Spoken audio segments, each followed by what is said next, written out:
तुझ्या वस्तूंना पकडून पकडून रात्रभर जो अंतरुणाने उशी ओली करतो पोरी,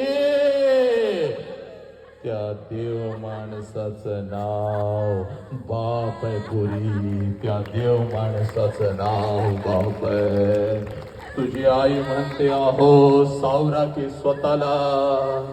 तुझी आई म्हणते आहो सावरा की स्वतःला, तेव्हा तुझ्या आईच्या खांद्यावर डोकं आपटून आपटून जो तुझ्या आईचा खांदा ओला करतो, त्या देव माणसाचं नाव बाबापुरी. तुझी जुनी ओढणी कपाटातून बाहेर काढतो, त्या जुन्या ओढणीनं आपलं डोळं पुसतो, त्या जुन्या ओढणीचं मुख घेतो आणि ती जुनी ओढणी उशाला घेऊन